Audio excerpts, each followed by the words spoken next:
L'hérésie qui a ébranlé l'Empire. Pourquoi Jésus devait mourir? Avez-vous déjà pensé à la véritable raison pour laquelle un charpentier de Galilée a fini cloué sur une croix romaine? Non, ce n'était pas pour vos péchés, ce n'était pas parce qu'il prêchait l'amour, et ce n'était certainement pas parce qu'il accomplissait des miracles. Jésus de Nazareth a été exécuté pour une raison beaucoup plus terrifiante, beaucoup plus concrète, beaucoup plus dangereuse pour les structures de pouvoir. Il offrait la libération gratuite aux opprimés. Avant de continuer, si vous aimez les histoires qui révèlent les vérités cachées de l'histoire, n'oubliez pas de vous abonner à la chaîne pour ne manquer aucun moment de ces révélations. Dites-moi dans les commentaires de quel pays vous regardez cette vidéo et à quelle heure vous la découvrez. Et si vous êtes sur votre téléphone portable, un petit pouce bleu aide énormément à faire parvenir ce contenu à plus de personnes qui cherchent la vérité. Imaginez un instant le contexte, l'an 30 de notre ère, Jérusalem. Une ville grouillante, sous occupation romaine, où le temple domine non seulement le paysage architectural, mais aussi chaque aspect de la vie économique, politique et spirituelle. Imaginez un système si parfaitement construit que chaque prière, chaque péché, chaque espoir de salut passait par un péage financier. Imaginez des millions de personnes conditionnées à croire que sans les prêtres, sans les sacrifices d'animaux, sans les offrandes obligatoires, Dieu lui-même ne pouvait pas les entendre. Maintenant, imaginez un homme qui arrive et dit simplement « Tout cela est inutile. Dieu est déjà en vous. Le pardon est gratuit. » Le royaume n'est pas dans les murs de pierre de Jérusalem, mais dans votre propre cœur. Vous n'avez besoin d'aucun intermédiaire. Que se passe-t-il quand vous dites cela à un système qui génère des milliards en revenus annuels, précisément en maintenant les gens dans la peur et la culpabilité? Que se passe-t-il quand votre message simple commence à vider les cours du temple? Que se passe-t-il quand des milliers, puis des dizaines de milliers de personnes commencent à comprendre qu'ils ont été manipulés, exploités, volés au nom de Dieu? Vous finissez sur une croix, pas comme martyr mystique, mais comme menace économique et politique éliminée avec efficacité brutale. Cette histoire commence bien avant la naissance de Jésus, dans les mécanismes complexes d'un système de contrôle si sophistiqué qu'il a survécu des siècles. Mais pour vraiment comprendre pourquoi cet homme devait mourir, nous devons d'abord comprendre exactement ce qu'il menaçait. Le temple de Jérusalem n'était pas simplement un lieu de culte. Appelez-le ce qu'il était réellement. La Banque centrale d'Israël, la Bourse de Jérusalem, l'autel de la monnaie sacrée, c'était l'institution financière la plus puissante de toute la Judée et probablement l'une des plus riches de tout l'Empire romain. Pourquoi ? Parce qu'elle avait réussi quelque chose d'extraordinairement lucratif, monétiser la relation entre l'humanité et le divin. Pensez à la logique perverse du système. Selon la loi de Moïse, vous aviez péché? Bien sûr que vous aviez péché. L'existence humaine elle-même était présentée comme un état constant de souillure. Vous vous êtes disputé? Péché. Vous avez eu des pensées impures? Péché. Vous avez mangé quelque chose d'impur sans le savoir? Péché. Vous avez touché quelque chose de contaminé? Péché. Le système était construit pour garantir que vous étiez perpétuellement en état de dette spirituelle. Et comment expiez-vous ces péchés? Ah, c'est là que le génie économique entrait en jeu. Vous ne pouviez pas simplement prier chez vous. Vous ne pouviez pas simplement demander pardon directement à Dieu. Non, vous deviez venir au temple. Vous deviez apporter un animal sacrificiel. Mais attention, pas n'importe quel animal. Il devait être pur, sans défaut, certifié conforme par les inspecteurs du temple. Voici comment fonctionnait l'arnaque. Imaginez que vous êtes un paysan de Galilée. Vous avez économisé pendant des mois pour acheter un agneau pour le sacrifice de la Pâque. Vous parcourez des dizaines de kilomètres avec votre famille et votre agneau. Vous arrivez enfin à Jérusalem, épuisé, plein d'espoir spirituel. Vous présentez votre agneau aux inspecteurs du temple. « Désolé, disent-ils, en examinant votre animal. Cet agneau a une petite tache ici. Voyez, juste là. Il n'est pas acceptable pour le sacrifice.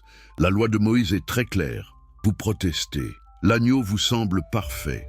Mais qui êtes-vous pour argumenter avec les experts religieux? Ce sont eux qui connaissent la loi. Ce sont eux qui ont étudié les textes sacrés. Si eux disent que votre agneau est impur, alors il est impur. Dieu lui-même, à travers ses représentants terrestres, rejette votre offrande. Mais ne vous inquiétez pas, ils ont une solution. Juste là, dans les cours du temple, il y a des marchands qui vendent des agneaux certifiés purs. Bien sûr, ces agneaux coûtent 3 ou 4 fois le prix du marché normal. Mais qu'allez-vous faire? Rentrer chez vous sans avoir fait votre sacrifice, risquer la colère divine, décevoir votre famille qui a voyagé si loin? Non, vous payez. Vous payez le prix gonflé. Vous achetez l'agneau certifié. Et devinez qui possédait ces étals de marchands? Devinez qui recevait une commission sur chaque transaction, les mêmes familles sacerdotales qui contrôlaient les inspections. Mais l'arnaque ne s'arrêtait pas là. Vous ne pouviez pas payer avec votre monnaie romaine ordinaire dans le temple. Pourquoi? Parce que les pièces romaines portaient l'image de César, ce qui les rendait impurs pour les transactions sacrées. Vous deviez d'abord changer votre argent en monnaie du temple. Les changeurs de monnaie, confortablement installés dans les cours du temple, offraient ce service, avec un taux de change qui leur donnait un profit de 20 à 30% sur chaque transaction. Et qui contrôlait ces changeurs? Les mêmes familles sacerdotales. Faites le calcul. La Pâque amenait entre 300 000 et 500 000 pèlerins à Jérusalem chaque année. Chaque famille devait acheter au moins un agneau. Chaque transaction passait par les changeurs de monnaie, puis par les marchands d'animaux, puis par les prêtres qui effectuaient le sacrifice. À chaque étape, quelqu'un prenait sa commission. À la fin, des millions de deniers affluaient dans les coffres du temple, et ce n'était que la Pâque. Il y avait aussi la Pentecôte, le jour des expiations, la fête des tabernacles. Il y avait les sacrifices quotidiens, les offrandes pour les naissances, les purifications après les maladies, les compensations pour les vœux brisés. Le système avait créé un besoin constant, incessant, perpétuel de transactions religieuses. Pouvez-vous imaginer l'ampleur de cette machine financière? Les coffres du temple étaient si pleins que lorsque les Romains l'ont finalement détruit en l'an 70, ils ont trouvé assez d'or et d'argent pour financer des campagnes militaires pendant des années. Joséphus, l'historien juif, écrit que la quantité de richesses pillées du temple était si grande qu'elle a fait chuter le prix de l'or dans tout l'Empire romain. Mais voici la question vraiment troublante. Si tout cet argent allait au temple, supposément au service de Dieu, pourquoi le peuple juif vivait-il dans une misère telle? Pourquoi les paysans de Galilée mouraient-ils de faim pendant que les prêtres du temple vivaient dans des palais? La réponse est simple et dévastatrice. Le temple n'était pas géré pour le peuple. Il était géré par une élite sacerdotale qui avait transformé la religion en business familial. Le poste de grand prêtre, théoriquement la position spirituelle la plus élevée du judaïsme, n'était pas attribué par sainteté ou mérite religieux. Il était acheté, négocié, attribué par faveur politique. Le grand prêtre Caïphe, celui qui allait condamner Jésus, devait son poste à son beau-père Anne, qu'il avait obtenu grâce à des connexions avec l'administration romaine. Anne avait été grand prêtre lui-même, puis avait réussi à placer 5 de ses fils et son gendre dans cette position. C'était une dynastie, une monarchie spirituelle, où le pouvoir passait de père en fils, maintenu non par l'autorité divine, mais par l'argent et les alliances politiques. Ces familles sacerdotales vivaient dans le luxe. Des archéologues ont découvert leur résidence dans le quartier haut de Jérusalem, des villas avec des sols en mosaïque, des bains privés, des fresques élaborées, de la vaisselle importée. Pendant ce temps, dans les villages de Galilée où Jésus prêchait, les gens vivaient dans des maisons d'une seule pièce, dormaient avec leurs animaux et luttaient chaque jour pour ne pas mourir de faim. Comment cette disparité monstrueuse était-elle justifiée? Comment les prêtres qui s'enrichissaient sur le dos des pauvres pouvaient-ils encore prétendre représenter Dieu? Par la théologie, bien sûr, par une interprétation soigneusement construite de la loi, qui plaçait les prêtres comme intermédiaires indispensables entre l'humanité et le divin. Vous ne pouviez pas approcher Dieu directement. Vous étiez trop impur, trop pécheur, trop ordinaire. Seuls les prêtres, avec leurs rituels spéciaux, leurs vêtements consacrés, leur lignée d'Aaron, pouvaient entrer dans les parties sacrées du temple. Seuls eux pouvaient offrir vos sacrifices. Seuls eux pouvaient intercéder pour vous. Cette théologie de la médiation était le pilier du système. Elle créait une dépendance spirituelle absolue. Sans les prêtres, vous étiez coupés de Dieu. Sans le temple, vous n'aviez aucun moyen d'expier vos péchés. Sans les sacrifices, vous étiez condamnés. Et maintenant, imaginez qu'un homme arrive et dise simplement que tout cela est faux.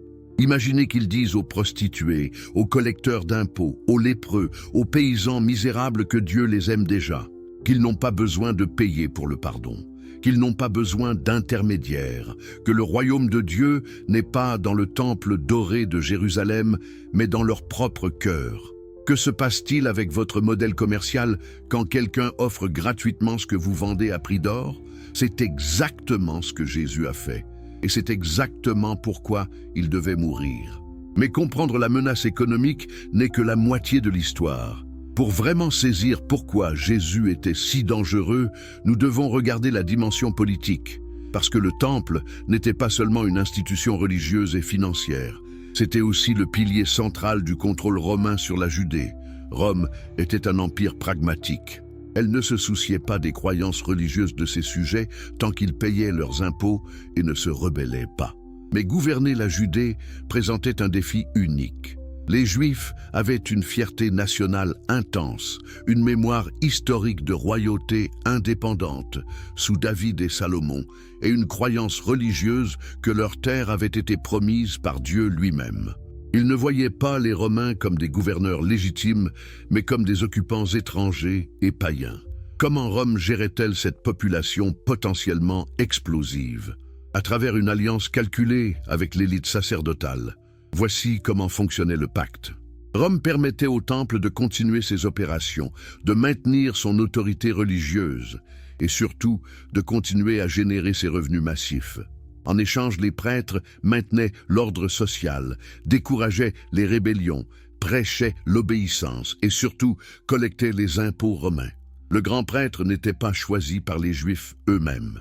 Il était nommé par le gouverneur romain. Caïphe, qui a condamné Jésus, devait son poste à Ponce Pilate.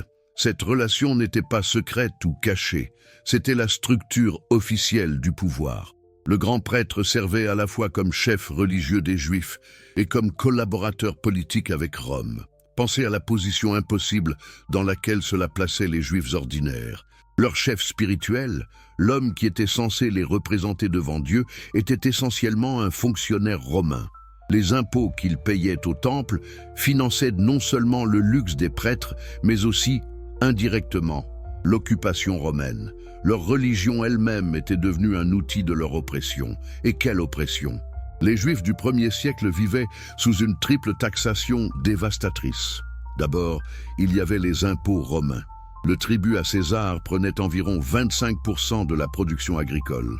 Ensuite, il y avait les taxes locales aux autorités hérodiennes, qui ajoutaient encore 10 à 15%. Enfin, il y avait les obligations religieuses envers le temple. La dîme, les offrandes, les sacrifices obligatoires, totalisant au moins 23% selon la loi. Faites le calcul.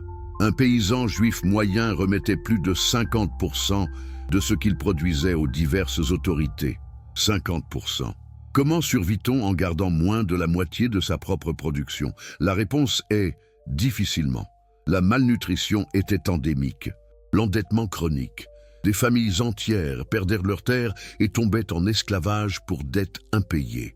Les évangiles mentionnent constamment les débiteurs, les esclaves, les journaliers désespérés cherchant du travail. Ce n'était pas une métaphore, c'était la réalité quotidienne de la majorité de la population. Vous travailliez de l'aube au crépuscule, et à la fin de l'année, après avoir payé Rome et le temple, il vous restait à peine de quoi nourrir votre famille. Et que disait la religion officielle à ces gens misérables? Elle leur disait que leur souffrance était temporaire, que Dieu récompenserait les justes dans l'au-delà, que leur devoir était l'obéissance et la patience. Elle transformait leur misère en vertu spirituelle. Souffrir dans cette vie signifiait être béni dans la prochaine. Cette théologie de la résignation était essentielle au maintien de l'ordre. Si les pauvres croyaient que leur salut viendrait après la mort, ils étaient moins susceptibles de se révolter pendant leur vie. S'ils croyaient que leur pauvreté était d'une certaine manière voulue par Dieu, ils accepteraient leur sort avec piété plutôt qu'avec rage. Mais ce n'était pas ce que disait Jésus. Pas du tout. Jésus prêchait quelque chose de radicalement différent, quelque chose de révolutionnaire au sens le plus dangereux du mot. Il disait « Heureux vous les pauvres, car le royaume de Dieu est à vous. Non pas sera à vous après votre mort, est à vous, maintenant, dans cette vie. » Il disait « Malheur à vous les riches, car vous avez déjà reçu votre consolation. » Il ne promettait pas que les riches seraient punis dans une vie future. Il disait qu'ils étaient déjà spirituellement morts, déjà séparés du vrai royaume. Il racontait des paraboles où les derniers devenaient premiers, où les ouvriers de la dernière heure recevaient le même salaire que ceux de la première, où un père courait embrasser son fils prodigue alors que le fils obéissant restait dehors, amer. Chaque histoire inversait l'ordre social établi. Mais plus dangereux encore, il offrait quelque chose de concret, quelque chose d'immédiat, quelque chose qui ne nécessitait pas d'attendre la mort. Il pardonnait les péchés, gratuitement, sur place, sans sacrifice, sans prêtre, sans paiement. Pensez à l'impact de cela. Une femme adultère, traînée devant lui par des hommes qui voulaient la lapider selon la loi, entend simplement « Je ne te condamne pas, va et ne pêche plus ». Pas de sacrifice de réparation, pas de purification au temple, juste le pardon, immédiat et gratuit. Un paralytique, descendu par le toit par ses amis, entend « Tes péchés sont pardonnés ». Les scribes qui l'entendent sont horrifiés. « Qui peut pardonner les péchés sinon Dieu seul ?» crie-t-il. Exactement. C'est exactement le point. Jésus s'appropriait une autorité que le système entier plaçait exclusivement entre les mains des prêtres du temple. Chaque fois qu'il pardonnait un péché, il rendait obsolète une transaction du temple. Chaque fois qu'il déclarait quelqu'un purifié, il court-circuitait les rituels de purification qui généraient des revenus. Chaque fois qu'il mangeait avec des pécheurs et des collecteurs d'impôts, il démontrait que la pureté rituelle était une fiction inventée pour maintenir les hiérarchies sociales. Et les foules le suivaient, par milliers. Les évangiles mentionnent qu'il alimenta 5000 hommes en une occasion. Sans compter les femmes et les enfants, cela signifie potentiellement 15 à 20 000 personnes rassemblées pour l'entendre. Une autre fois, 4000. Ces chiffres ne sont pas des exagérations poétiques. Ils indiquent quelque chose de terrifiant pour les autorités, un mouvement de masse. Imaginez être Caïphe, le grand prêtre, recevant des rapports quotidiens sur ce rabbin galiléen. D'abord, ce n'est qu'une curiosité, un autre prédicateur itinérant parmi tant d'autres. La Galilée était pleine de tels personnages. Mais ensuite, les foules grossissent. Les gens commencent à l'appeler prophète. Pire, ils commencent à l'appeler fils de David, un titre messianique, chargé d'implications politiques.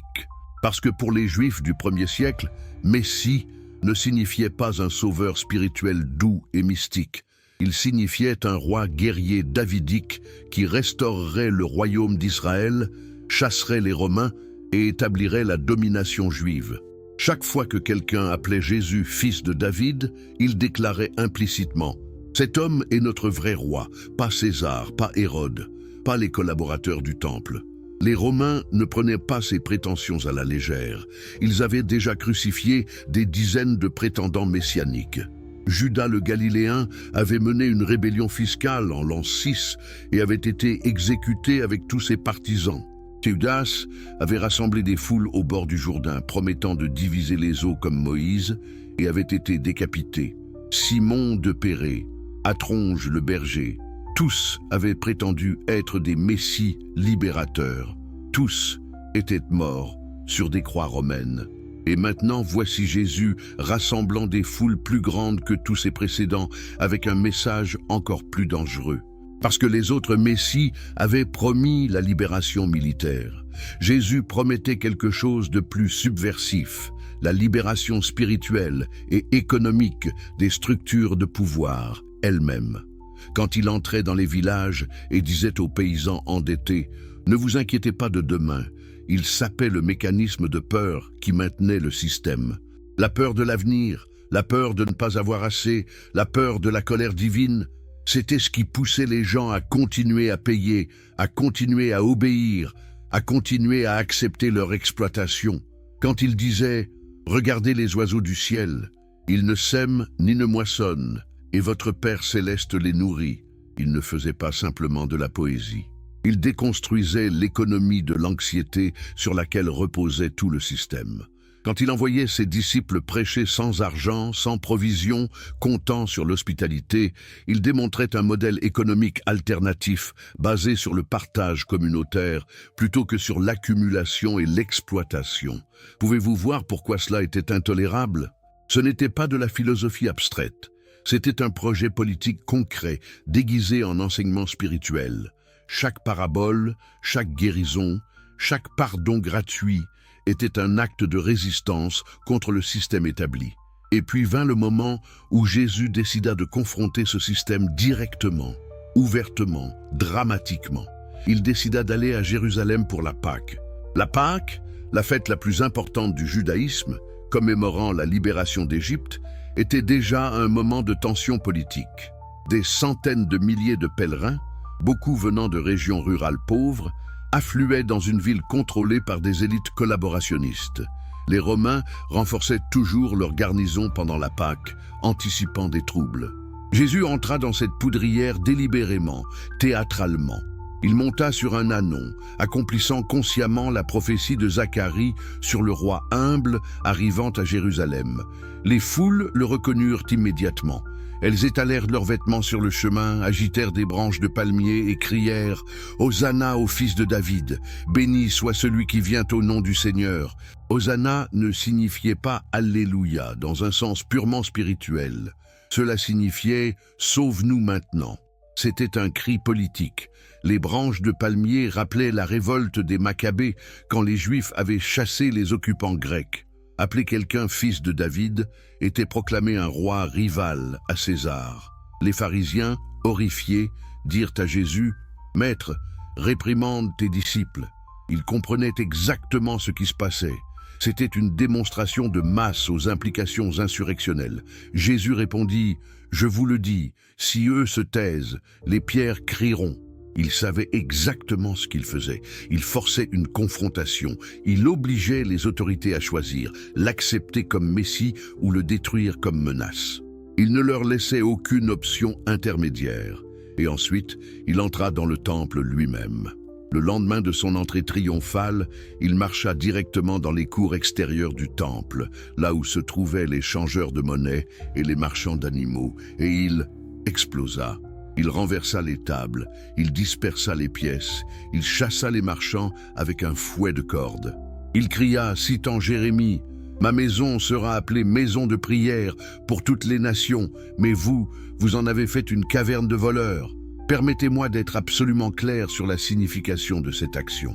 Ce n'était pas une simple explosion de colère pieuse contre le commerce dans un lieu sacré. C'était un acte de sabotage économique dirigé contre le cœur financier du système. Jésus n'attaquait pas simplement quelques marchands malhonnêtes. Il attaquait le modèle commercial entier sur lequel le temple fonctionnait. Les changeurs de monnaie n'étaient pas des opportunistes aléatoires qui s'étaient installés sans permission. Ils payaient des loyers exorbitants aux autorités du temple pour leurs emplacements privilégiés. Les marchands d'animaux vendaient du bétail certifié par les inspecteurs du temple.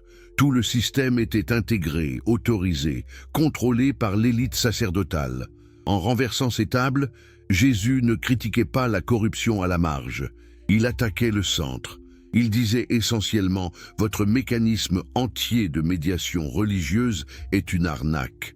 Vous avez transformé la relation avec Dieu en opportunité commerciale. Vous avez fait du temple non pas une maison de prière, mais une institution d'extraction économique. » Et il cita Jérémie délibérément. Jérémie était le prophète qui avait prédit la destruction du premier temple parce que les prêtres de son époque étaient devenus corrompus. En citant Jérémie dans le second temple, Jésus faisait une déclaration prophétique claire. Ce temple aussi sera détruit à cause de votre corruption. Dieu ne réside pas dans vos murs de pierre, il réside dans les cœurs des gens que vous exploitez. Pouvez-vous imaginer la réaction des autorités du temple? C'était un acte public de profanation accompli dans l'espace le plus sacré du judaïsme, pendant la fête la plus importante de l'année, devant des milliers de témoins. C'était une déclaration de guerre qui ne pouvait pas être ignorée. Les évangiles disent que les chefs des prêtres et les scribes cherchaient comment le faire périr. Bien sûr qu'ils le cherchaient. Jésus venait de commettre un crime que ni Rome ni le temple ne pouvaient tolérer. Il avait perturbé l'ordre public, menacé les revenus du temple et démontré aux foules que le système entier pouvait être défié. Mais il devait être prudent. Les foules l'adoraient encore. Arrêtez. Si vous êtes captivé par cette révélation historique qui change tout ce que vous pensiez savoir sur la mort de Jésus, n'oubliez pas de vous abonner à la chaîne pour ne manquer aucun contenu qui démystifie les vérités cachées de l'histoire. Dites-moi dans les commentaires de quel pays vous nous regardez et à quelle heure cette vidéo vous trouve aujourd'hui. Et si vous êtes sur votre smartphone, un petit pouce bleu aide énormément à faire parvenir ce message à plus de personnes qui cherchent la vérité au-delà des versions officielles. Maintenant, nous arrivons au moment le plus crucial, le moment où tout converge vers l'inévitable. Jésus vient de commettre l'acte le plus provocateur de sa vie publique en perturbant les opérations du temple. Les autorités religieuses sont en état d'alerte maximale. Rome observe avec attention. Les foules sont électrifiées, attendant de voir ce que ce prophète galiléen fera ensuite. C'est la Pâque. Jérusalem est remplie de pèlerins et la tension dans l'air est si épaisse qu'on pourrait la couper au couteau. Mais voici la question que nous devons nous poser. Pourquoi Jésus n'a-t-il pas fui? Il savait certainement ce qui allait arriver. Il avait des disciples qui l'auraient aidé à s'échapper. Il aurait pu retourner en Galilée, se cacher dans les collines, continuer son ministère dans des endroits moins dangereux. Pourquoi est-il resté à Jérusalem, sachant que les autorités voulaient sa mort? La réponse révèle quelque chose de profond sur sa mission. Jésus n'était pas venu simplement pour prêcher de belles paroles. Il était venu pour exposer le système, pour forcer une confrontation qui révélerait la véritable nature du pouvoir religieux et politique. Sa mort n'était pas un accident tragique, c'était le point culminant intentionnel de sa démonstration. Regardez ce que font ces institutions quand quelqu'un menace leur contrôle. Elles tuent. Les derniers jours avant son arrestation furent un chef-d'œuvre de provocation calculée. Chaque jour, il retournait au temple, enseignant publiquement sous le nez même des autorités qui voulaient l'arrêter. Mais elles ne pouvaient pas agir ouvertement. Pourquoi? Parce que les foules le protégeaient. Les évangiles le disent explicitement. Ils cherchaient à l'arrêter, mais ils craignaient les foules. Imaginez la frustration de Caïphe. Voici un homme qui a publiquement vandalisé le temple, qui prêche une doctrine hérétique, qui rassemble des milliers de partisans. Et pourtant, le grand prêtre ne peut pas simplement l'arrêter en plein jour. Le pouvoir, en réalité, est plus fragile qu'il n'y paraît. Il dépend du consentement des gouvernés. Tant que les gens soutenaient Jésus, les autorités étaient impuissantes. Mais Jésus ne leur rendait pas les choses faciles. Pendant ces derniers jours, il enseignait avec une audace croissante. Il racontait des paraboles transparentes critiquant les autorités religieuses. La parabole des vignerons homicides, par exemple, ou des fermiers louant une vigne, tuent le fils du propriétaire pour s'emparer de l'héritage. Les chefs des prêtres comprirent qu'il parlait d'eux, disent les évangiles. Ils comprirent parfaitement. Jésus les accusait ouvertement de préparer son meurtre. Il alla encore plus loin. Quand ils lui envoyèrent des pharisiens et des hérodiens pour le piéger avec la question du tribut à César, espérant le forcer à choisir entre trahir le peuple ou trahir Rome, il déjoua leur piège avec une réponse brillante. « Rendez à César ce qui est à César et à Dieu ce qui est à Dieu. » Mais réfléchissez à cette réponse. Dans un système où Rome prenait tout, où l'occupation étrangère volait les fruits du travail du peuple, qu'est-ce qui appartenait vraiment à César? Rien. Tout appartenait à Dieu. La réponse de Jésus n'était pas un compromis politique. C'était une déclaration subversive enveloppée dans une apparence d'équilibre. Les pharisiens s'émerveillèrent. non pas parce qu'il avait trouvé un juste milieu, mais parce qu'il avait transformé leur piège en déclaration contre l'occupation. Ensuite vint le débat avec les Sadducéens sur la résurrection, puis sa dénonciation publique des scribes et des pharisiens. Matthieu enregistre une liste dévastatrice d'accusations. « Malheur à vous, scribes et pharisiens hypocrites! Vous fermez le royaume des cieux devant les hommes. Vous dévorez les maisons des veuves. Vous purifiez l'extérieur de la coupe et du plat, mais l'intérieur est rempli de rapine et d'intempérance. Vous ressemblez à des sépulcres blanchis, beaux au dehors, mais pleins à l'intérieur d'ossements de mort. » Pouvez-vous imaginer prononcer ces mots publiquement dans la cour du temple devant les personnes mêmes que vous accusez? Ce n'était pas de la critique constructive, c'était une déclaration de guerre totale. Jésus brûlait délibérément tous les ponts, rendant la confrontation finale inévitable. Mais les autorités devaient encore résoudre un problème.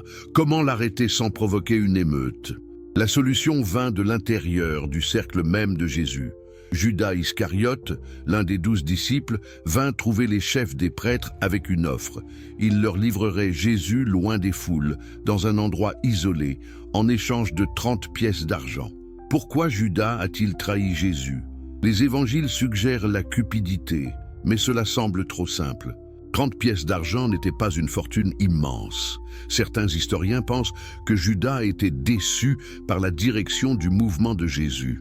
Peut-être espérait-il un messie militaire qui renverserait Rome et était frustré par les enseignements spirituels de Jésus. Peut-être pensait-il forcer la main de Jésus, le poussant à révéler son pouvoir messianique en se défendant miraculeusement. Ou peut-être plus cyniquement, Judas avait-il simplement réalisé que le navire coulait et voulait-il sauver sa peau en négociant sa protection? Quelle que soit sa motivation, son action résolut le problème tactique des autorités. Maintenant, elle savait quand et où frapper. La nuit de la Pâque, Jésus partagea un dernier repas avec ses disciples. Ce repas, que les chrétiens commémorent comme la dernière scène, fut chargé de symbolisme prophétique.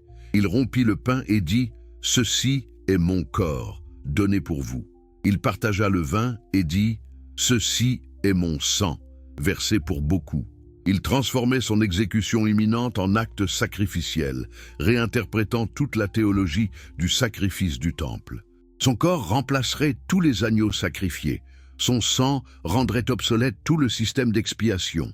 Après le repas, ils allèrent au jardin de Gethsémani, sur le mont des Oliviers. Et c'est là, dans ce jardin, que nous voyons peut-être le moment le plus humain de toute la vie de Jésus. Il pria « Père, si c'est possible, que cette coupe s'éloigne de moi. » Il transpirait du sang, disent les évangiles, tant son angoisse était intense.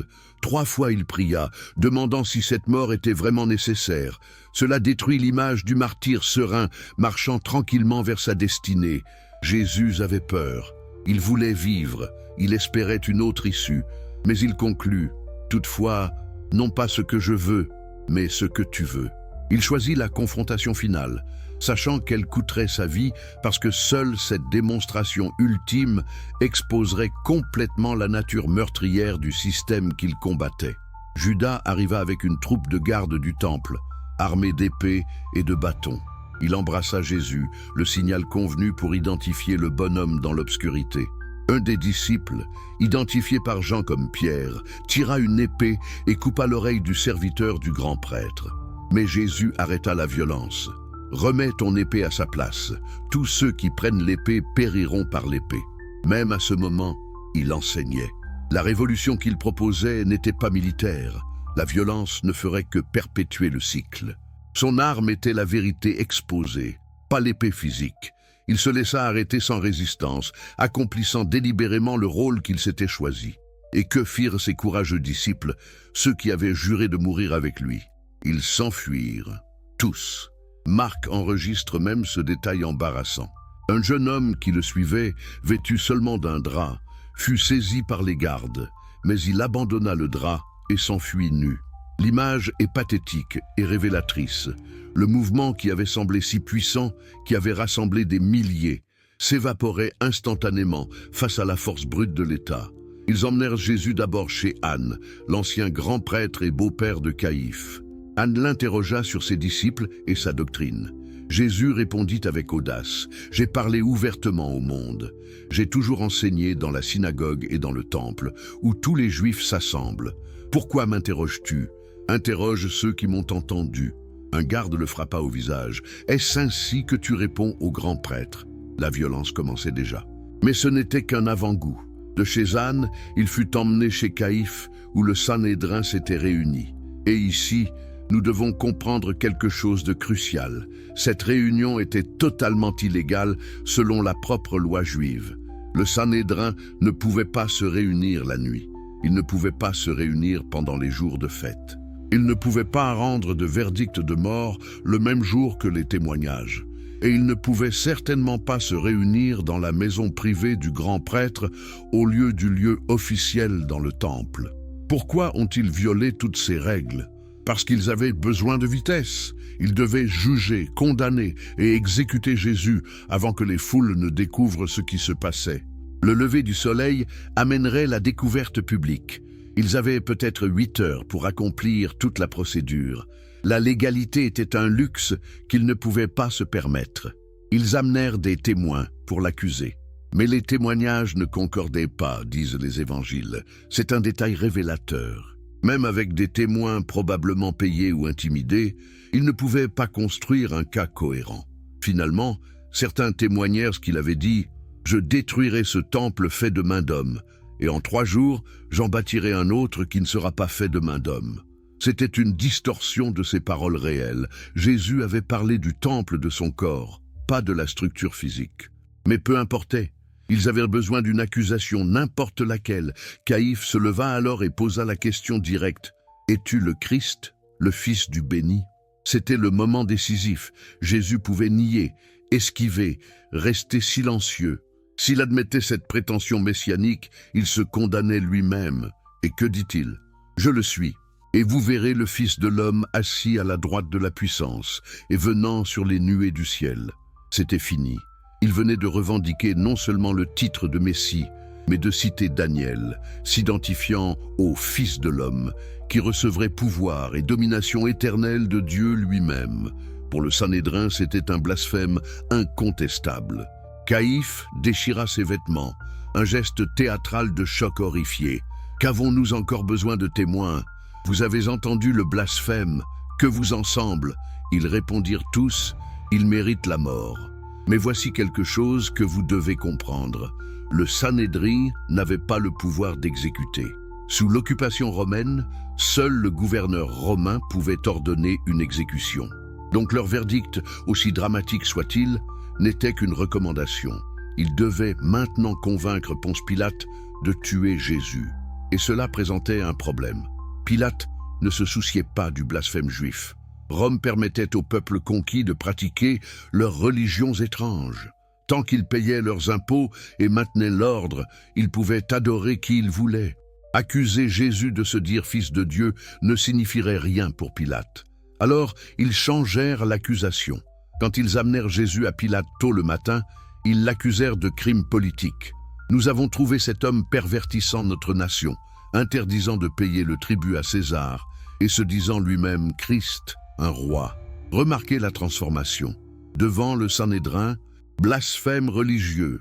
Devant Pilate, sédition politique, même accusé, même homme, mais narratif complètement différent selon le public.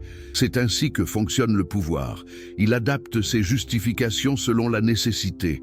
Pilate interrogea Jésus. « Es-tu le roi des Juifs ?»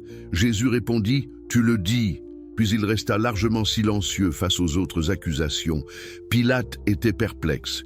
Il pouvait voir que les chefs des prêtres livraient Jésus par envie, non par justice. Les évangiles suggèrent qu'il cherchait un moyen de le libérer. Pourquoi? Pilate était-il soudainement devenu doux et compatissant? Certainement pas. Pilate était connu pour sa brutalité. Joseph et Philon enregistrent plusieurs massacres qu'il ordonna. Il avait mélangé le sang de Galiléens avec leurs sacrifices, selon Luc. Il avait tué des manifestants en masse. Ce n'était pas un homme troublé par les scrupules moraux. Non, Pilate voulait libérer Jésus pour des raisons politiques. Exécuter un prédicateur populaire pendant la Pâque risquait une émeute, mais plus important encore, céder aux demandes du Sanhédrin montrait de la faiblesse. Cela démontrait que les prêtres juifs pouvaient manipuler le gouverneur romain. Pilate voulait établir qui était vraiment aux commandes. Il essaya plusieurs stratégies. D'abord, il l'envoya à Hérode Antipas, le tétrarque de Galilée, qui était à Jérusalem pour la Pâque. Puisque Jésus était galiléen techniquement sous la juridiction d'Hérode, peut-être Hérode prendrait-il la décision. Mais Hérode, après s'être moqué de Jésus et l'avoir habillé d'une robe somptueuse, le renvoya à Pilate. Il ne voulait pas non plus de cette responsabilité. Ensuite, Pilate essaya la tradition de libérer un prisonnier pendant la Pâque. Il offrit au peuple un choix, Jésus ou Barabbas. Barabbas était un véritable rebelle, emprisonné pour insurrection et meurtre. Pilate pensait sûrement que le peuple choisirait Jésus plutôt qu'un meurtrier violent. Mais il sous-estima l'influence des chefs des prêtres. Ils circulèrent dans la foule, persuadant les gens de demander Barabbas. Et qui était cette foule ? Ce n'étaient pas les paysans galiléens qui suivaient Jésus, c'étaient les habitants de Jérusalem, dont beaucoup dépendaient du temple pour leur subsistance. Les prêtres contrôlaient les emplois, la distribution de nourriture, les faveurs sociales. Quand les prêtres disaient de crier « Crucifie-le », ces gens criaient. Pensez à l'ironie. Barabbas, dont le nom signifie littéralement « fils du Père », le véritable insurrectionné violent fut libéré. Jésus, qui prêchait la non-violence, fut condamné comme rebelle. Le système pouvait gérer la violence physique. C'était la subversion idéologique qui le terrifiait vraiment. Pilate fit flageller Jésus, espérant peut-être que cela satisferait la foule. La flagellation romaine n'était pas une punition mineure. C'était un supplice brutal, avec un fouet à plusieurs lanières contenant des morceaux d'os et de métal. Il arrachait la chair du dos, laissant les victimes à moitié mortes. Beaucoup mouraient de la flagellation seule. Les soldats le couronnèrent d'épines, se moquant de ses prétentions royales. Ils le frappèrent, crachèrent sur lui, se prosternèrent en fausse adoration. L'humiliation était aussi importante que la douleur physique. Il devait détruire sa dignité, le réduire de prophète à spectacle pitoyable. Pilate le présenta à la foule, sanglant et brisé. « Voici l'homme !» Peut-être pensait-il que voir Jésus dans cet état pitoyable éveillerait la compassion. Mais les chefs des prêtres et leurs partisans crièrent plus fort « Crucifie-le ! Crucifie-le » Pilate objecta « Prendrai-je votre roi et le crucifierai-je » Les chefs des prêtres répondirent avec des mots qui résonnent avec une ironie historique tragique. « Nous n'avons pas d'autre roi que César. » Pensez à cela. Les chefs spirituels du judaïsme, descendants de David et Salomon, héritiers d'une tradition de résistance à l'idolâtrie païenne, déclaraient publiquement leur allégeance à l'empereur romain. Ils trahissaient toute leur identité nationale et religieuse juste pour détruire un homme qui menaçait leur pouvoir. Le système avait complètement corrompu ceux qui étaient censés le guider. Finalement, ils jouèrent leur carte maîtresse. Ils dirent à Pilate « Si tu le libères, tu n'es pas ami de César. Quiconque se fait roi s'oppose à César. » C'était une menace à peine voilée. Ils rapporteraient à Rome que Pilate avait libéré un rebelle se proclamant roi. Cela pourrait coûter à Pilate sa position, peut-être même sa vie. Pilate capitula. Il appela de l'eau, se lava les mains devant la foule et dit « Je suis innocent du sang de cet homme. C'est votre affaire. » La foule répondit « Que son sang soit sur nous et sur nos enfants. » Et c'était une malédiction qu'ils prononçaient sur eux-mêmes, sans comprendre sa portée historique future. Mais ne vous y trompez pas, le geste de Pilate était du théâtre hypocrite. Il avait le pouvoir absolu de libérer Jésus. Il choisit de ne pas l'utiliser. Il livra Jésus pour être crucifié, non par conviction de sa culpabilité, mais par calcul politique. C'était plus facile de tuer un innocent que de risquer sa propre carrière. Et ainsi commença le chemin vers le Golgotha, le lieu du crâne. Jésus dut porter sa propre croix, ou du moins la poutre transversale, à travers les rues de Jérusalem. C'était une partie du spectacle romain d'exécution. Le condamné portait l'instrument de sa propre mort à travers les foules. un avertissement vivant à quiconque pourrait considérer défier Rome. Mais Jésus était déjà si affaibli par la flagellation qu'il s'effondra. Les soldats forcèrent un homme de la foule, Simon de Cyrène, à porter la croix pour lui. Même ce détail est significatif. Les évangiles se souviennent du nom de cet homme, suggérant qu'il devint plus tard connu dans la communauté chrétienne primitive. Le moment où il porta la croix de Jésus le transforma. Des femmes de Jérusalem le suivaient, pleurant et se lamentant. Jésus se tourna vers elles et dit « Filles de Jérusalem, ne pleurez pas sur moi, mais pleurez sur vous-même et sur vos enfants. » Il prophétisait la destruction de Jérusalem, qui viendrait 40 ans plus tard, quand Rome écraserait la révolte juive et brûlerait la ville et le temple. Ils arrivèrent au Golgotha. Là, ils le crucifièrent entre deux bandits, l'un à sa droite, l'autre à sa gauche. Et ici, nous devons comprendre quelque chose d'important. Pourquoi la crucifixion? Pourquoi pas la décapitation, la lapidation ou une autre méthode d'exécution? Parce que la crucifixion était spécifiquement le châtiment romain pour les esclaves rebelles et les insurgés politiques. Ce n'était pas comment les Juifs exécutaient les blasphémateurs. Ils les lapidaient, comme ils essayèrent de faire avec la femme adultère, comme ils firent plus tard avec Étienne. La crucifixion était une déclaration. Cet homme est mort comme rebelle contre Rome, pas comme hérétique religieux. La plaque au-dessus de sa tête le confirmait.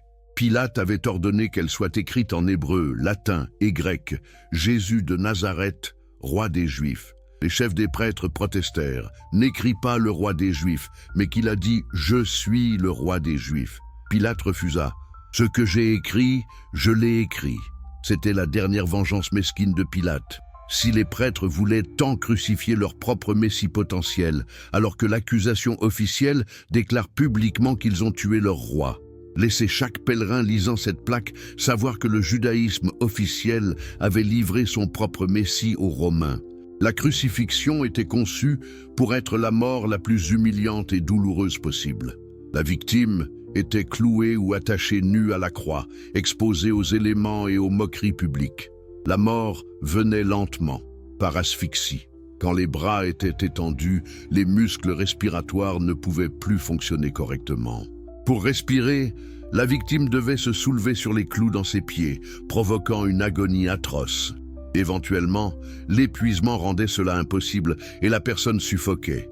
Cela pouvait prendre des jours d'agonie publique, le corps nu exposé sur une route principale, les organes échouant progressivement, les mouches et les oiseaux commençant leur travail avant même que la mort ne survienne.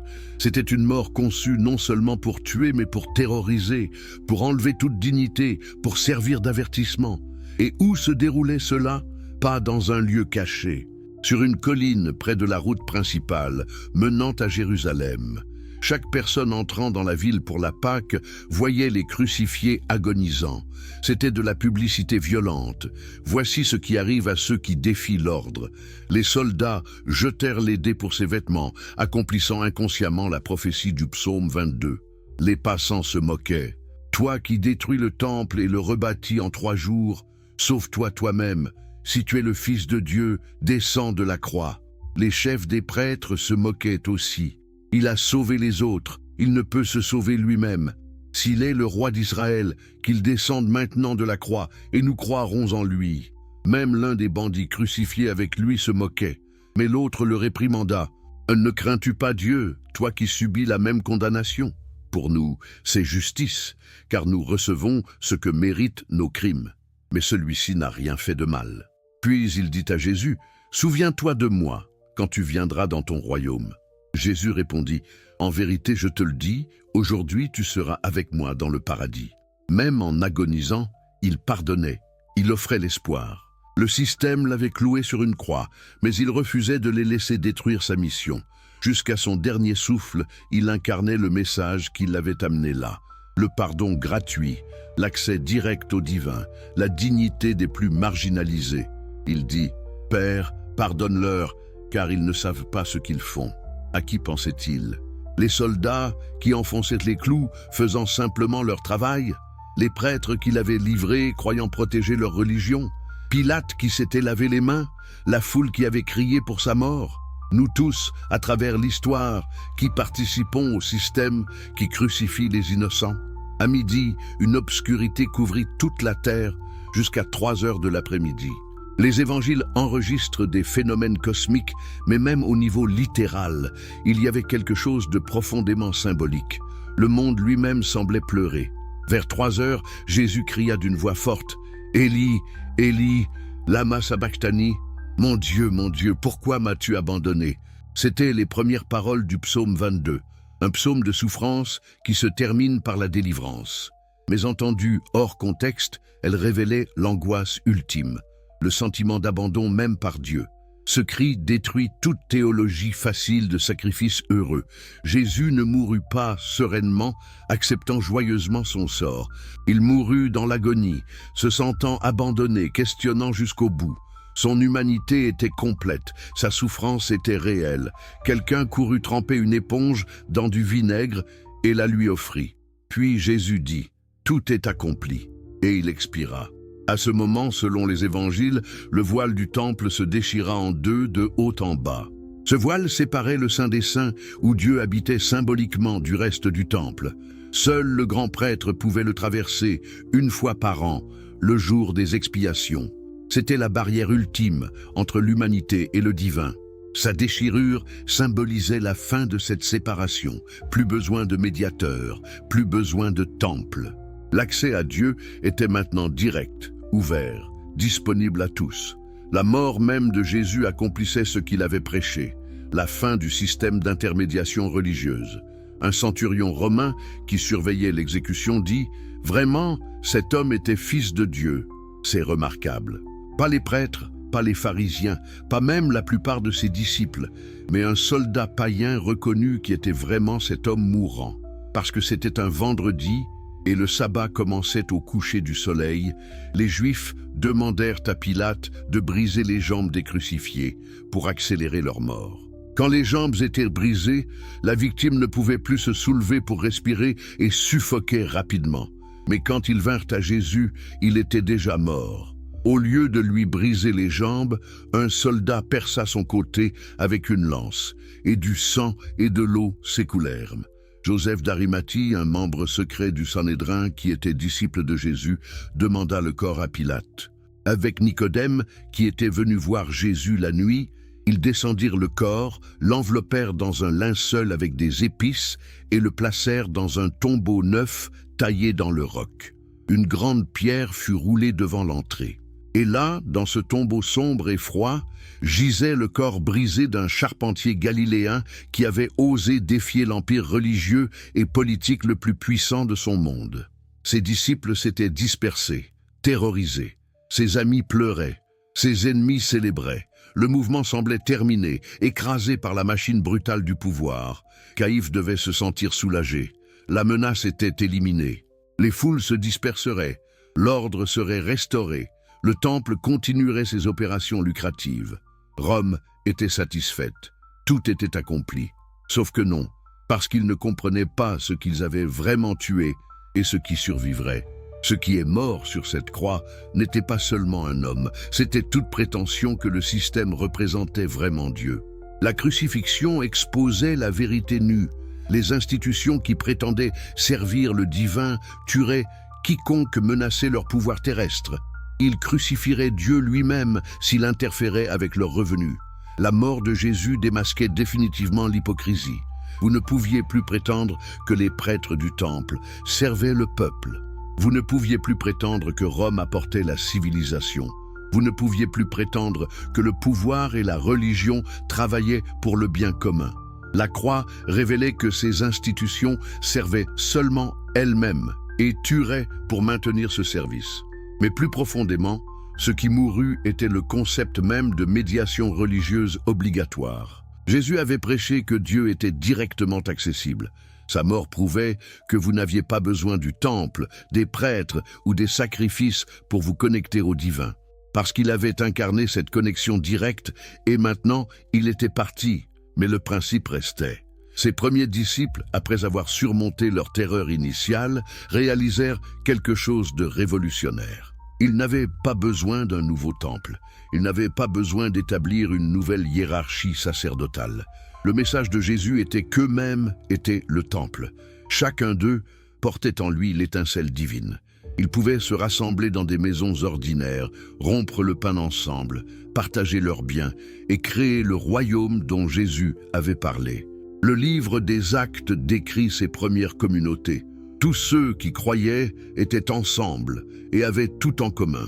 Ils vendaient leurs propriétés et leurs biens et les distribuaient à tous selon les besoins de chacun. Ce n'était pas qu'une métaphore spirituelle. C'était un système économique alternatif, une mini-société construite sur le partage plutôt que sur l'accumulation, sur la communauté plutôt que sur la hiérarchie. C'était dangereux, aussi dangereux que Jésus lui-même l'avait été. Et effectivement, les autorités commencèrent bientôt à persécuter ces communautés. Étienne fut lapidé, Jacques fut exécuté, Pierre fut emprisonné. Paul fut finalement décapité à Rome. Le système continuait à tuer ceux qui prêchaient l'alternative.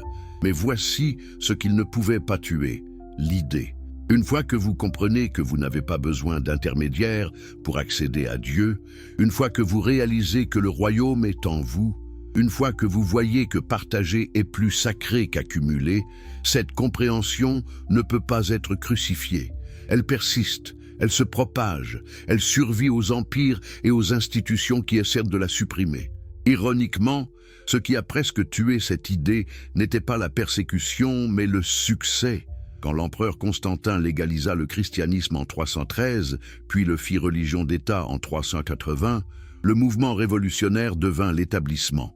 L'Église, qui avait commencé dans des maisons pauvres, commença à construire des cathédrales somptueuses.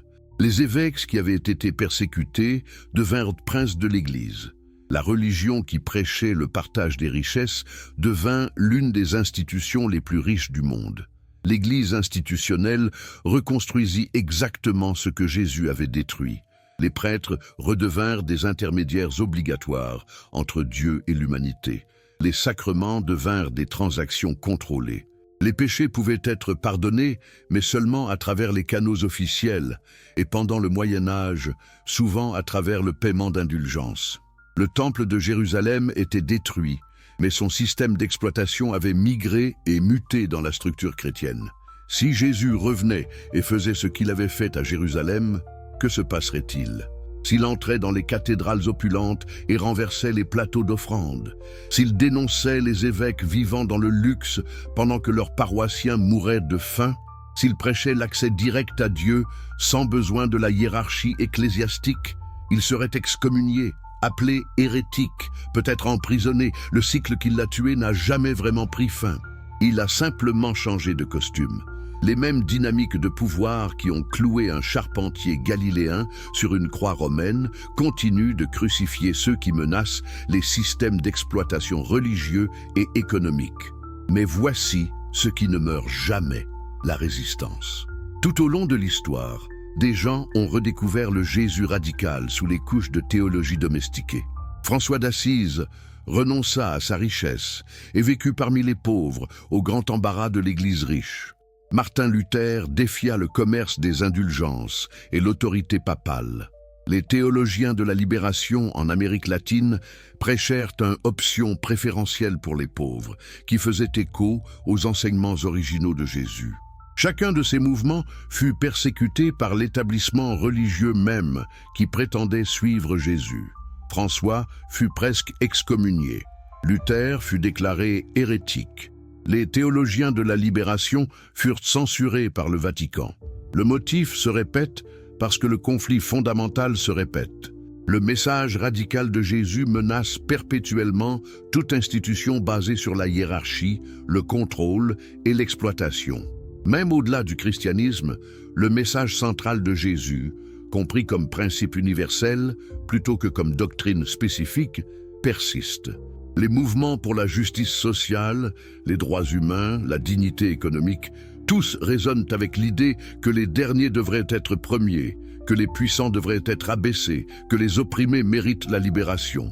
Les socialistes et les communistes, même quand ils rejetaient la religion organisée, reflétaient souvent les idéaux économiques des premières communautés chrétiennes.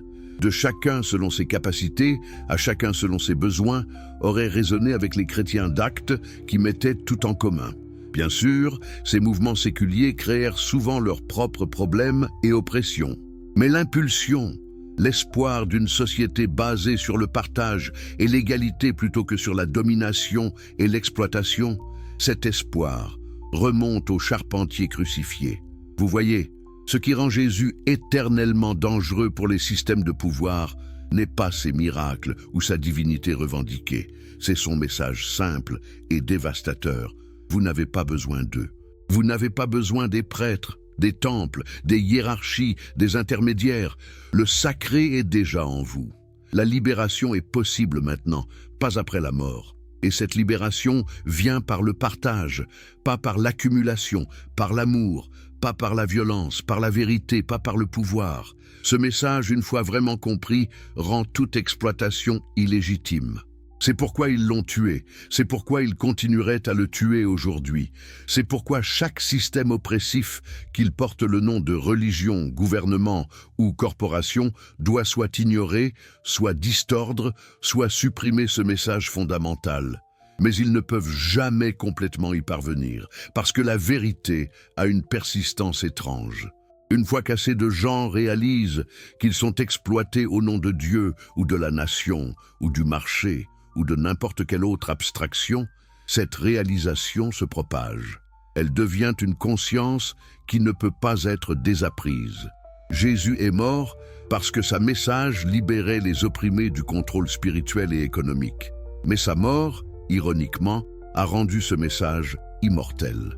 Parce qu'elle a démontré définitivement jusqu'où les systèmes de pouvoir iront pour se maintenir, et elle a prouvé qu'ils peuvent tuer le messager, mais le message survit, murmure dans chaque génération, attendant d'être redécouvert, revécu, réappliqué. La croix reste debout, non comme un symbole de sacrifice rédempteur cosmique, mais comme un rappel historique permanent. Voici ce que le pouvoir fait quand vous le défiez vraiment. Voici le prix de dire la vérité aux autorités. Voici ce qui arrive quand vous offrez la libération aux opprimés. Et pourtant, malgré toute cette violence, malgré 2 millénaires d'efforts pour domestiquer et contrôler son héritage, le charpentier galiléen continue de parler. Pas à travers les dogmes et les institutions, mais à travers la conscience humaine persistante que quelque chose ne va pas dans les systèmes qui enrichissent quelques-uns en exploitant beaucoup, que quelque chose est vrai dans l'affirmation que chaque humain porte une dignité divine qui ne peut pas être marchandisée. Le Jésus qui est mort sur cette croix romaine, trahi par les leaders religieux et abandonné par ses propres disciples, reste la figure la plus dangereuse pour toute structure de pouvoir qui prétend servir Dieu ou l'humanité tout en servant seulement elle-même. Et c'est pourquoi son histoire, correctement racontée, reste révolutionnaire. Pas la version domestiquée enseignée dans les églises qui font alliance avec les riches et les puissants, mais l'histoire réelle du prédicateur qui a dit aux opprimés qu'ils n'avaient besoin d'aucune permission des élites pour accéder au divin, qui a promis que les premiers seraient derniers et les derniers premiers, qui a démontré que l'amour et le pardon étaient plus puissants que tous les empires. Cette histoire, lue clairement sans les couches de théologie apologétique, n'est pas une histoire réconfortante sur le salut personnel après la mort. C'est un appel à la révolution ici et maintenant. Un appel à démanteler chaque système qui maintient certains humains au-dessus d'autres, qui médiatise l'accès au sacré, qui transforme la grâce en marchandise. Et c'est pourquoi ils l'ont tué. Et c'est pourquoi son message refuse de mourir. Si cette histoire vous captive et vous fait voir l'histoire sous un angle complètement nouveau, pensez à vous abonner à la chaîne pour ne rien manquer de ces révélations qui changent la perspective. Écrivez dans les commentaires de quel pays vous nous regardez et quelle heure il est chez vous en ce moment. Et si vous êtes sur mobile, un petit pouce bleu aide vraiment à faire parvenir ce contenu à davantage de personnes en quête de vérité. Vous vous souvenez où nous en sommes restés ? Le corps de Jésus gît dans un tombeau sombre, ses disciples sont dispersés et terrorisés, et les autorités du temple célèbrent l'élimination de la menace la plus dangereuse pour leur système. Caïphe peut dormir tranquillement, Pilate a évité une émeute potentielle. Rome est satisfaite. Tout semble fini. Mais quelque chose d'extraordinaire allait se produire. Non, je ne parle pas nécessairement d'une résurrection physique miraculeuse, bien que ce soit ce que croient les chrétiens. Je parle de quelque chose d'historiquement vérifiable, quelque chose que même les sceptiques les plus endurcis ne peuvent nier. Un groupe de pêcheurs terrifiés qui s'étaient enfuis comme des lâches se transforma soudainement en martyrs courageux, prêts à mourir pour leur message. Que s'est-il passé? Quelque chose a radicalement changé ces hommes. Pierre, qui avait nié connaître Jésus 3 fois pour sauver sa peau, prêchait maintenant ouvertement dans les cours du temple, accusant les mêmes autorités qui avaient crucifié Jésus.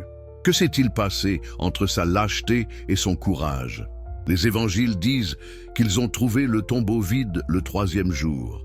Marie-Madeleine vint la première, vit la pierre rouler, courut dire aux disciples que le corps avait disparu. Pierre et Jean coururent au tombeau, trouvèrent les linges funéraires mais pas le corps. Puis Jésus lui-même apparut, d'abord à Marie-Madeleine, puis aux disciples, puis à plus de 500 personnes selon Paul. Était-ce littéral? Le corps mort est-il revenu à la vie, défiant les lois de la biologie? Ou était-ce quelque chose de plus subtil, une expérience spirituelle collective que les disciples ont interprétée comme des apparitions physiques? Les historiens débattent de ces questions depuis 2 millénaires. Mais voici ce qui est indiscutable. Quelque chose a convaincu ces hommes que Jésus n'était pas simplement mort. Ils ont cru qu'il avait vaincu la mort elle-même, que sa résurrection prouvait que son message était vrai, que le système qui l'avait tué n'avait pas gagné, mais avait en réalité perdu. Et cette conviction les transforma. Pierre prêcha le jour de la Pentecôte devant des milliers, hommes d'Israël. Écoutez ces paroles. Jésus de Nazareth, homme approuvé de Dieu parmi vous par les miracles, les prodiges et les signes que Dieu a fait par lui au milieu de vous, vous l'avez livré selon le dessein arrêté et selon la prescience de Dieu, et vous l'avez crucifié et fait mourir par la main des impies. Dieu l'a ressuscité. C'était une accusation directe. Il disait aux habitants de Jérusalem, « Vous avez tué votre Messie.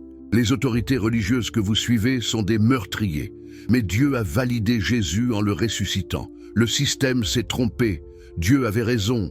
3000 personnes furent baptisées ce jour-là, dit le livre des Actes. 3000, en une journée. Le mouvement qui semblait mort explosait soudainement en vie. Et pas seulement en nombre, mais en structure sociale. Ces nouveaux croyants ne faisaient pas que professer une nouvelle foi. Ils restructuraient leur vie économique entière. Tous ceux qui avaient cru étaient ensemble, et ils avaient tout en commun. Ils vendaient leurs propriétés et leurs biens, et ils en partageaient le produit entre tous, selon les besoins de chacun. Ils étaient chaque jour tous ensemble assidus au temple, ils rompaient le pain dans les maisons et prenaient leur nourriture avec joie et simplicité de cœur. Réfléchissez à ce que cela signifie. Ils créaient une mini-société alternative au sein de l'Empire romain. Pas de propriété privée, pas d'accumulation de richesses, partage complet basé sur les besoins, pas sur le mérite ou le statut. C'était le communisme avant Marx, le socialisme avant les socialistes, l'anarchie organisée avant les anarchistes. Et pourquoi faisaient-ils cela? Parce qu'ils avaient vraiment écouté ce que Jésus avait enseigné. « Vendez ce que vous possédez et donnez-le en aumône », avait-il dit. « Ne vous amassez pas des trésors sur la terre. Vous ne pouvez servir Dieu et l'argent. » Ils prenaient ces paroles au sérieux, littéralement, radicalement. L'histoire d'Ananias et Saphira illustre à quel point ce engagement était sérieux. Ils vendirent une propriété, mais gardèrent secrètement une partie de l'argent pour eux-mêmes, tout en prétendant avoir tout donné. Pierre les confronta. « Ananias, pourquoi Satan a-t-il rempli ton cœur au point que tu mentes à l'Esprit Saint ?» Ananias tomba mort sur place. 3 heures plus tard, sa femme arriva, répéta le mensonge et mourut également. Que s'est-il réellement passé? Une intervention divine dramatique, un choc et une crise cardiaque provoquée par l'humiliation publique? Peu importe. Le point est que la communauté prenait le partage économique si au sérieux qu'elle considérait l'accumulation privée, secrète, comme une trahison digne de mort. C'était radical, c'était révolutionnaire, c'était dangereux, et les autorités le remarquèrent. Le Sanhédrin fit arrêter Pierre et Jean. les mêmes autorités qui avaient tué Jésus seulement quelques semaines auparavant. Ils demandèrent « Par quel pouvoir ou au nom de qui avez-vous fait cela ?» Pierre répondit avec une audace stupéfiante « Que toute la maison d'Israël sache avec certitude que Dieu a fait Seigneur et Christ ce Jésus que vous avez crucifié. » Il utilisait le mot « vous », pas les Romains, pas les soldats, mais vous, directement au chef religieux en face de lui. Vous l'avez tué.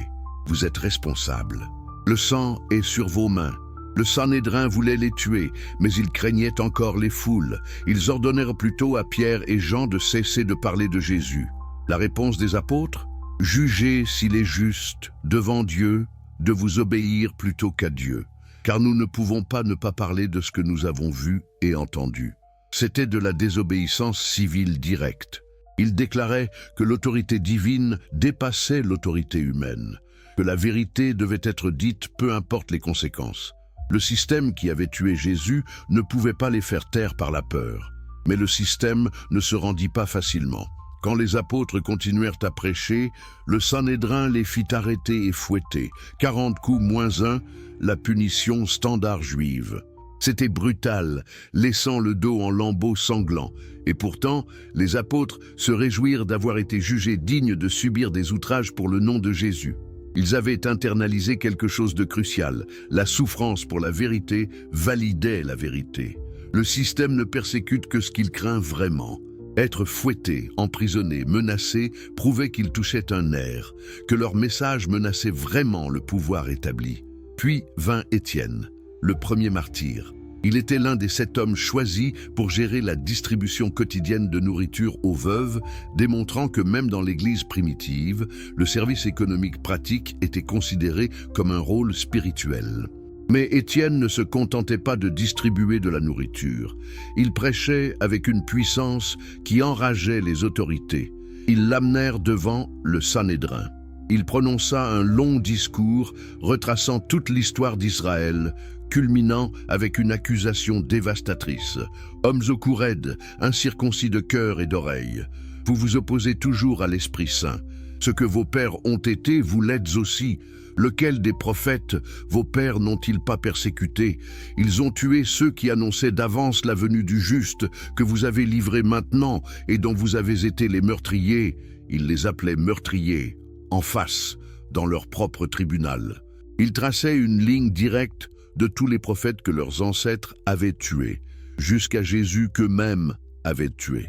Ils disaient essentiellement « Vous êtes la continuation d'une longue tradition d'assassinat de ceux qui disent la vérité à votre pouvoir. » Puis il leva les yeux vers le ciel et dit « Je vois les cieux ouverts et le Fils de l'homme debout à la droite de Dieu. » C'était trop.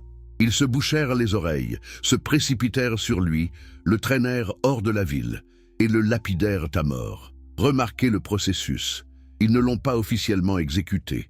Ils l'ont tué par la foule. Techniquement une émeute, pas une exécution judiciaire. Pourquoi? Parce que sous l'occupation romaine, ils n'avaient pas l'autorité d'exécuter pour des crimes religieux. Alors, ils ont incité une foule à faire le travail, contournant les restrictions légales. Un jeune homme nommé Saul gardait les vêtements de ceux qui lapidèrent Étienne. Ce même Saul deviendrait plus tard Paul, le plus grand missionnaire du christianisme. Mais à ce moment-là, il était un persécuteur fanatique. Après la mort d'Étienne, il ravageait l'Église, entrant dans les maisons, traînant hommes et femmes en prison. Une grande persécution se déchaîna contre l'Église à Jérusalem. Les croyants se dispersèrent à travers la Judée et la Samarie. Ironiquement, cette persécution ne détruisit pas le mouvement, elle le répandit. Partout où les croyants fuyaient, ils prêchaient l'Évangile. La tentative de contenir le message le propulsa à travers tout l'Empire romain. Philippe alla en Samarie et prêcha Christ là-bas. Pierre guérit un paralytique, ressuscita une femme morte. Le message se répandait non seulement par les mots, mais par les actes de service et de guérison qui incarnaient le message lui-même. Puis vint la conversion dramatique de Saul. Sur le chemin de Damas, portant des lettres l'autorisant à arrêter les chrétiens, il eut une vision de Jésus lui-même. « Saul, Saul, pourquoi me persécutes-tu » demanda la voix. Saul, aveuglé, fut conduit à Damas, où un chrétien nommé Ananias le guérit et le baptisa. Le persécuteur devint le persécuté. Saul, maintenant appelé Paul, commença à prêcher dans les synagogues que Jésus était le Messie. Les Juifs, qui l'avaient connu comme persécuteur, complotèrent pour le tuer. Les chrétiens qui se souvenaient de ses atrocités ne lui faisaient pas confiance. Il était une contradiction vivante, un homme qui incarnait la capacité de transformation radicale. Paul devint le théologien du mouvement, expliquant comment la mort et la résurrection de Jésus changeaient tout. Il écrivit « Si quelqu'un est en Christ, il est une nouvelle créature. Les choses anciennes sont passées. Voici, toutes choses sont devenues nouvelles. » Pour lui, l'Évangile n'était pas simplement un amendement au judaïsme, c'était quelque chose de radicalement nouveau. Il poussa cette nouveauté jusqu'à sa conclusion logique. Si Jésus avait accompli la loi, alors les rituels de la loi n'étaient plus nécessaires. Les gentils, non-juifs, pouvaient devenir chrétiens sans devenir juifs d'abord. Pas besoin de circoncision, pas besoin de loi alimentaire, pas besoin des centaines de règles rituelles qui définissaient l'identité juive. Cela provoqua un énorme conflit dans l'Église primitive. Les croyants juifs à Jérusalem, dirigés par Jacques, le frère de Jésus, insistaient sur le fait que les convertis gentils devaient suivre au moins les règles juives de base.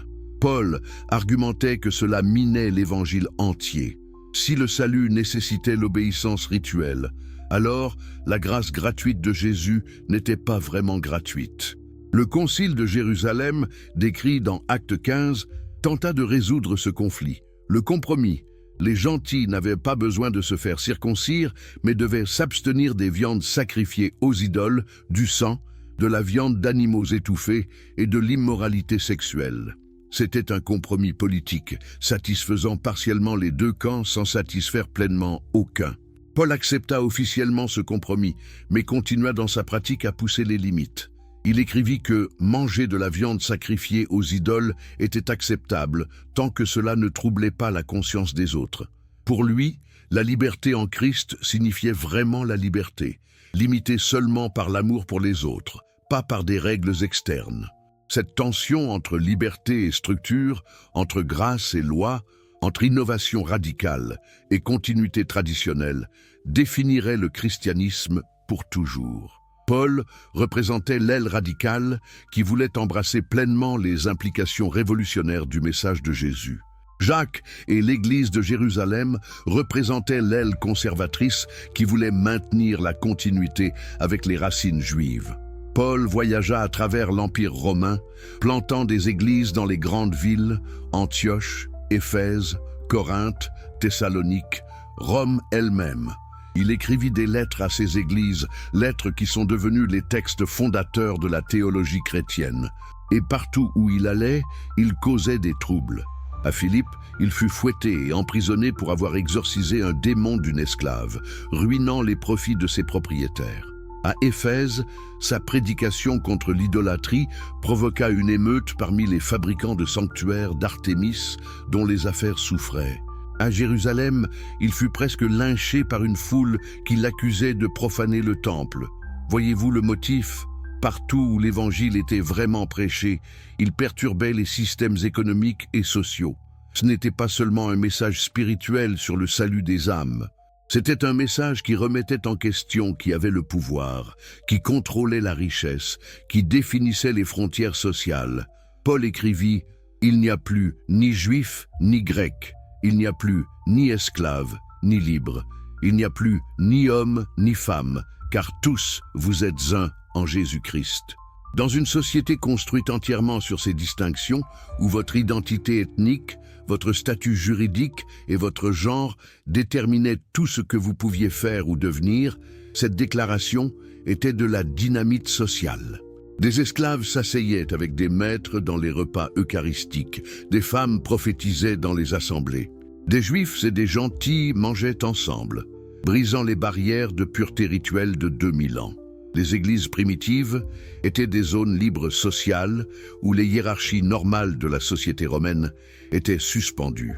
Cela ne pouvait pas durer. Ou plutôt, cela pouvait durer seulement tant que les chrétiens restaient une minorité persécutée. Une fois qu'ils devinrent le pouvoir établi, toutes ces distinctions qu'ils avaient abolies se réaffirmèrent. Mais nous anticipons. D'abord, il y eut la persécution. Néron blâma les chrétiens pour le grand incendie de Rome en 64 après J.C. Il les fit arrêter en masse, couvrir de peaux d'animaux et déchirer par des chiens, ou clouer sur des croix et brûler vifs comme torches humaines pour illuminer ses jardins. Pierre et Paul moururent tous deux, probablement lors de cette persécution. Pierre crucifié à l'envers, selon la tradition. Paul décapité comme citoyen romain. Pourquoi Néron les a-t-il ciblés? Officiellement, pour l'incendie. Mais plus profondément, les chrétiens étaient une cible facile. Ils refusaient de participer au culte impérial, refusaient de dire « César est Seigneur », se tenaient à l'écart des festivités publiques qui impliquaient des sacrifices païens. Ils semblaient antisociaux, séparés, différents. Dans une crise, ils faisaient des boucs émissaires parfaits. La persécution continua sporadiquement pendant 250 ans.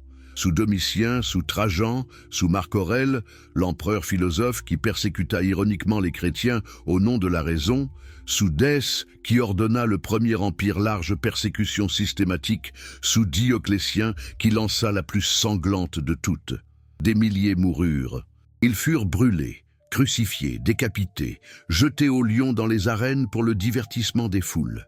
L'Église primitive créa tout un genre de littérature martyrologique, des récits détaillés de comment les croyants moururent courageusement pour leur foi. Perpétue et Félicité, deux jeunes femmes, l'une noble et l'autre esclave, refusèrent de sacrifier aux dieux romains. Elles furent jetées aux bêtes dans l'arène.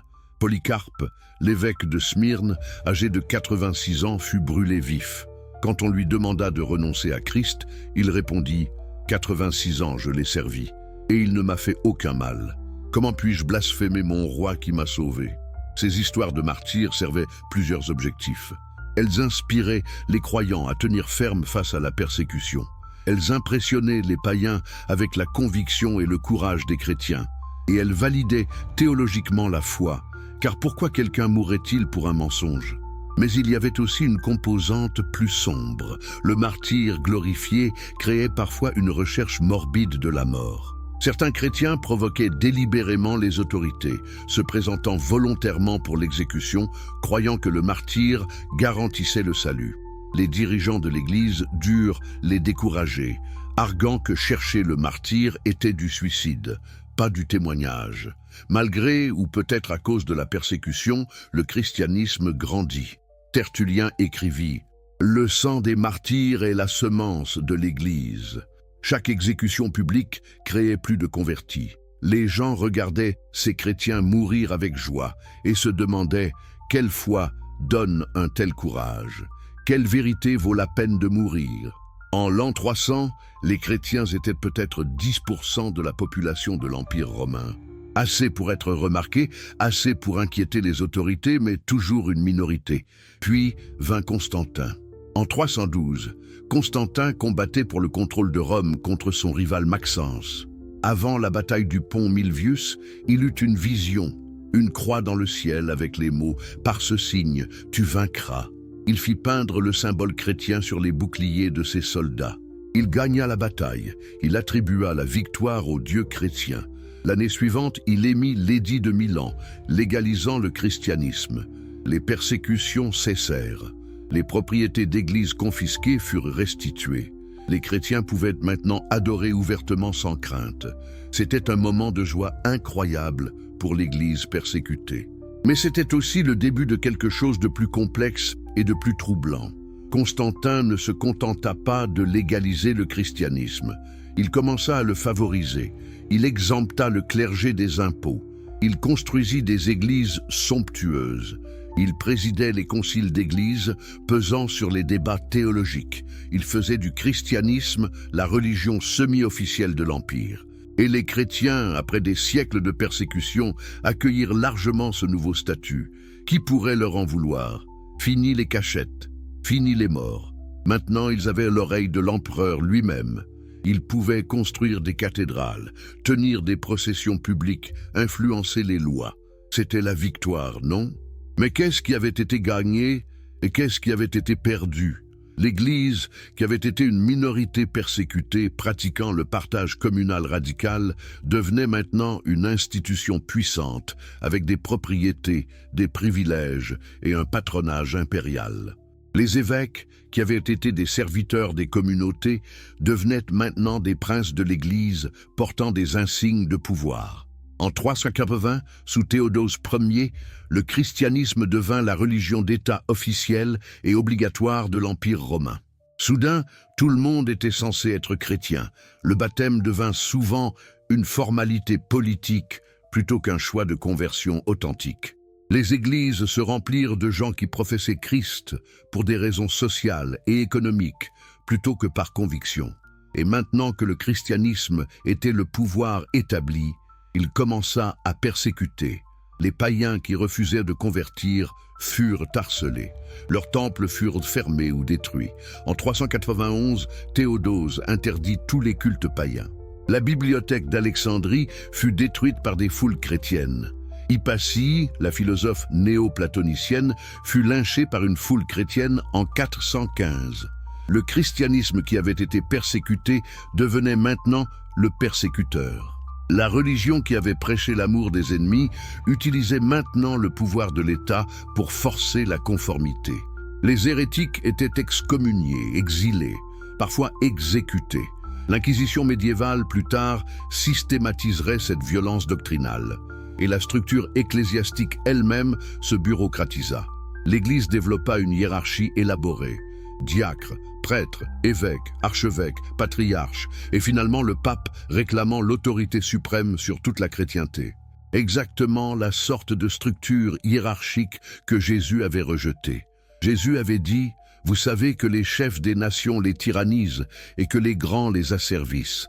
Il n'en sera pas de même au milieu de vous, mais quiconque veut être grand parmi vous, qu'il soit votre serviteur. » Mais maintenant, l'Église avait des chefs qui tyrannisaient, des grands qui asservissaient, des hiérarchies de pouvoir aussi strictes que celles de Rome. Le clergé redevint une classe sacerdotale séparée, exactement comme les prêtres du temple que Jésus avait critiqués. Seuls les prêtres ordonnés pouvaient administrer les sacrements. Seuls eux pouvaient consacrer l'Eucharistie, pardonner les péchés, interpréter les Écritures. La médiation obligatoire que Jésus avait abolie était reconstruite sous une nouvelle forme.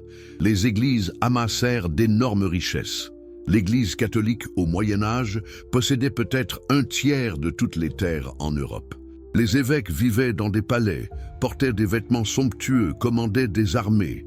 L'homme qui avait dit « Les renards ont des tanières, mais le Fils de l'homme n'a pas où poser sa tête » était maintenant représenté par des hiérarques vivant dans un luxe que même César aurait envié. Et le comble ultime de l'ironie, l'Église commença à vendre le pardon. Les indulgences médiévales permettaient aux riches d'acheter le pardon des péchés, finançant la construction de Saint-Pierre et enrichissant le trésor papal. Le système exact que Jésus avait attaqué au Temple, le commerce de la grâce divine, était maintenant pratiqué par l'Église qui portait son nom. Martin Luther, moine augustinien allemand, fut scandalisé.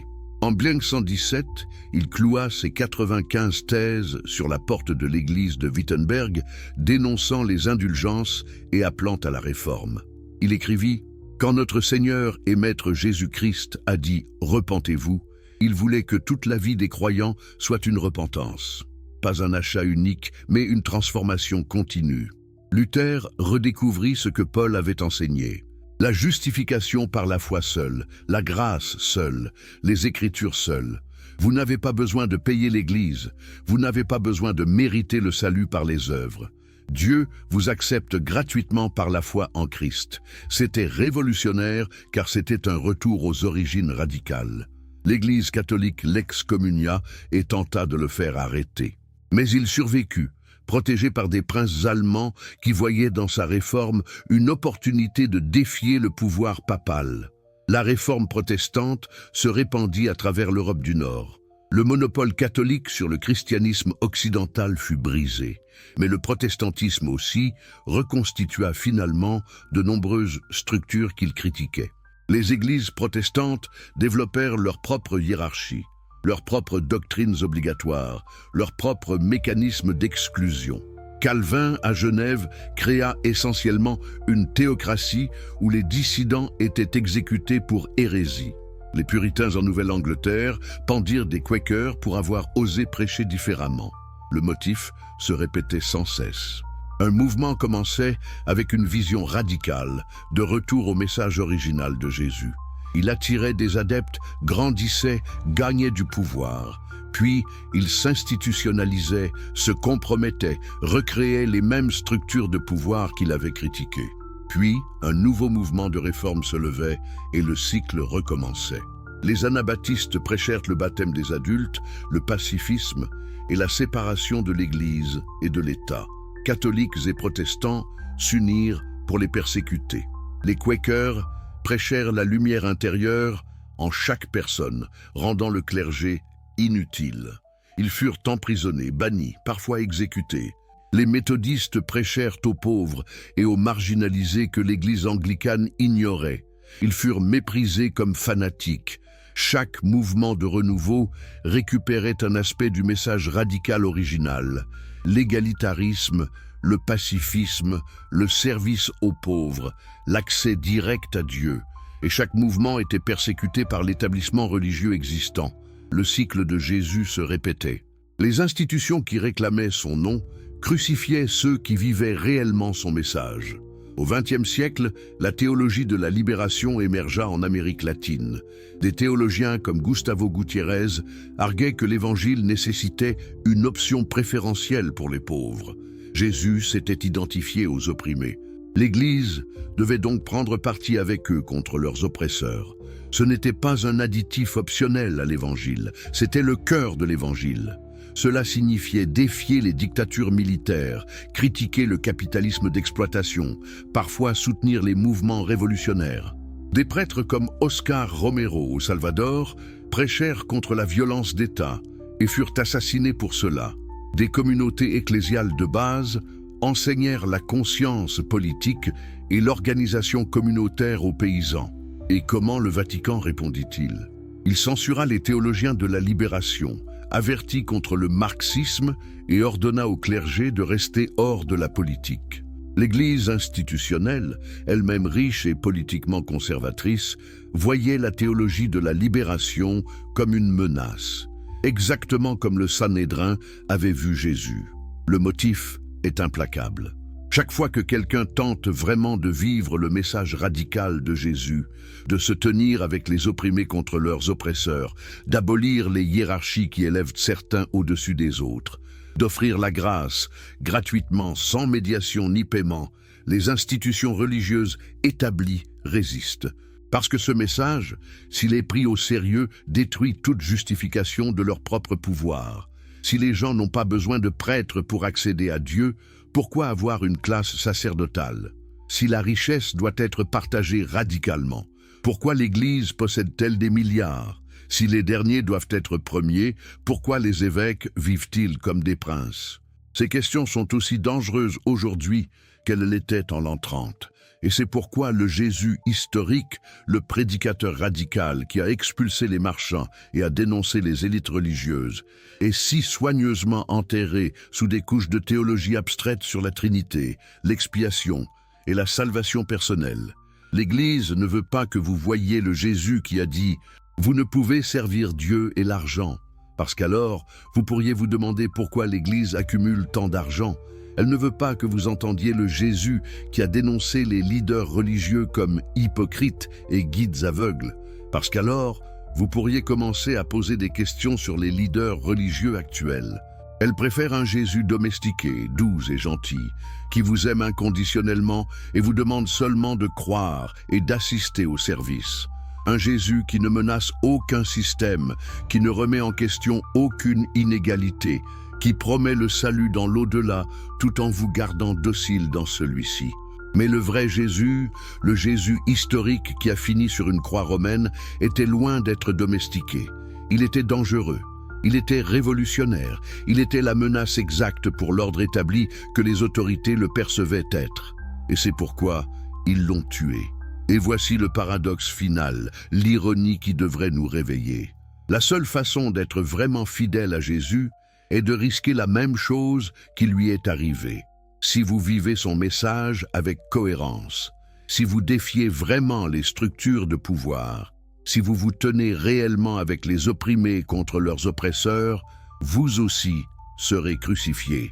Peut-être pas littéralement sur du bois, mais votre réputation sera détruite, votre carrière sabotée, votre sécurité menacée.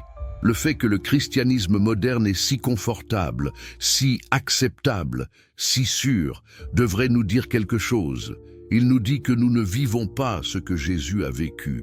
Nous avons fait la paix avec les mêmes systèmes qu'il a combattus.